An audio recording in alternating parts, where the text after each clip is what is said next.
गोष्टीचं नाव आहे हवाराणी. सुंदर निळाशार तलावावर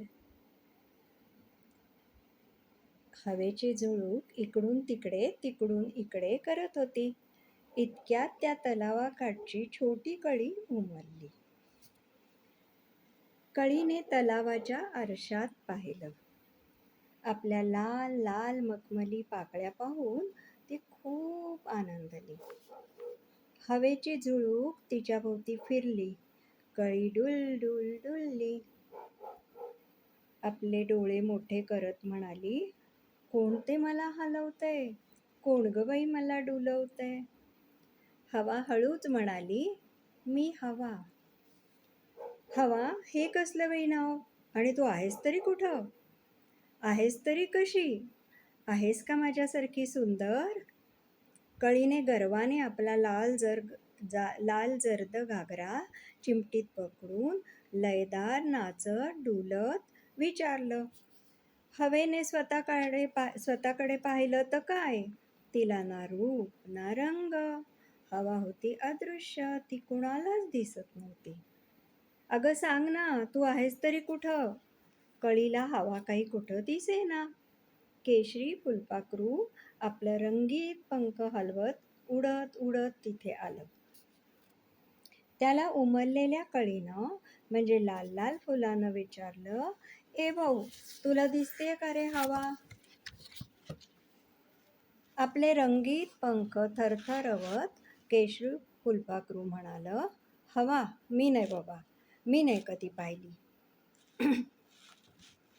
तलावाच्या आरशात आपला पिसारा नीट फुललाय की नाही पाहायला मोरपंखी मोर तिथं आला. त्याला केशरी फुलपाखराने विचारलं, मोरपंखी मोरा, तू पाहिलंस का रे हवा?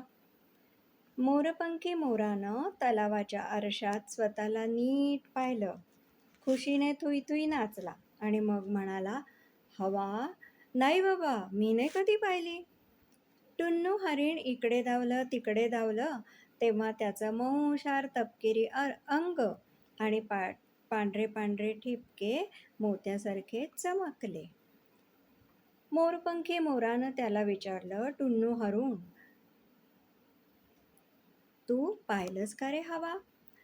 टुन्नू दुडदुडताना धावताना बोलला, हवा, मी नाही बाबा पाहिली, मी कधीच नाही पाहिली. तलावाकाठी हुंदडायला म्हणून ढवळ्या वासरू टणाटणा उड्या मारत शेपटी उडवत आलं. त्याला टुन्नू हरणूने विचारलं, ढवळ्या वासरा, तू पाहिलीस का रे हवा?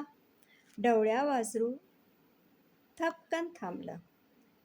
मग पुढे टणाटणा उड्या मारत धावलं आणि शेपटी फटकारत म्हणालं, हवा, मी नाही बाबा, मी नाही कधी पाहिली. ढवळ्या वासरापाठोपाठ धुडक्या दालीनं पळत पळत गणू तिथे आला. नकट्या नाकाचा, गोबऱ्या गालाचा, मोठ्या डोळ्याचा, लाल बुंद ओठाचा गणू होता मोठा गोंडस. गणू पाण्यात पाय सोडून हलवत राहिला. छोटे छोटे मासे गणूच्या पायाला गुदगुल्या करत होते. ढवळ्या वासरू गणूला म्हणालं, गणू, तू पाहिलीस का रे हवा? कुदू कुदू हसत मान हलवत गणू म्हणाला, हवा, नाही बाबा, मी नाही कधी पाहिली. जरा वेळानं गणूने विचारलं, हे मासे पहा कसे धावाधावी पळतायत, खेळतायत, आपण खेळूया का? सगळे म्हणाले उड्या मारत, हो हो हो. हवा हळूच म्हणाली, मी पण येऊ का? मला सुद्धा इतकं छान खेळता येतं. सगळे हसले. म्हणाले, आम्ही नाही तुला घेणार, कारण तुला ना रूप ना रंग. फुलपाखराचे बघ कसे रंगीत रंग, हरणाचे कसे मऊशार अंग, वासरू शुभ्र गोजिरवाणे, फुला फुलांचे रूप देखणे, मोरांची पिस मोरपंखी, मुलांची छबी गोड किती. हवा बिचारी हिरमुसली रुसली दूर दूर जाऊ लागली. इकडे काय झालं? सगळ्यांना कसनसू होऊ लागलं. श्वास घ्यायला पण त्रास होऊ लागला. थकवा आला. सगळे घाबरे घुबरे झाले. हे काय झालं? हे कसं झालं? सगळे बावरे होऊन एकमेकांना विचारू लागले. त्यांना चांगलाच दम लागला.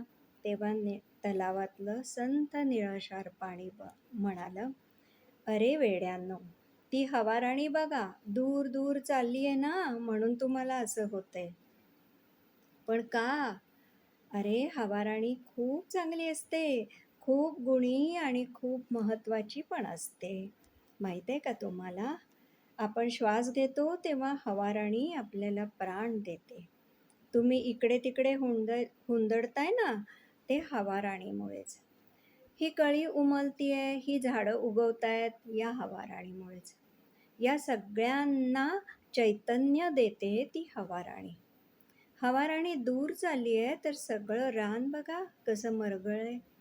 त्या वेळूच्या बनात हवाराणीची फेरी होते तेव्हा ते गाणं गातं. या गणूच्या ओठातूनही ही हवाराणी गाणी गाते. हवेची झुळूक आली की किती छान वाटतं, वाटतं की नाही? सगळे म्हणाले, "निळाशार तलाव्या, निळाशार तलावा, आमचं चुकलंच रे. आम्ही तिला चिडवलं, खेळायला नाही घेतलं. आता काय करायचं?" तलावाचं पाणी म्हणालं, "जा, तिला हाका मारा. बोलवा, चुकलं आमचं म्हणा." सगळ्यांनी हवाराणीला हाक दिली. "हवाराणी, हवाराणी, हवाराणी, लवकर ये. आमचं चुकलं, आमचं खूप चुकलं. तू परत ये. तू खूप छान आणि चांगली आहेस." सर्वजण म्हणू लागले, "हवा हवी, हवा हवी." हवाराणीचा रुसवा पळाला. ती मागे वळली. मस्त रेशमी शेला तिने पांघरला होता. हवेची मऊशार झुळूक आल्यावर सगळेजण आनंदले. फुलझाडं डोलू लागली. तलावाच्या संथ पाण्यावर नाजूक लहरी नाचू लागल्या. वेळूचं बन बासरी वाजवू लागलं. गणू गाणी गाऊ लागला. हवाराणी म्हणाली, "माझे हात धरा." झुळूक इकडे आणि तिकडे धावू लागली. तिच्याबरोबर सगळे दुडू दुडू तुरू तुरू धावू लागले. ते रानच सारे आनंदाने डोलू लागले.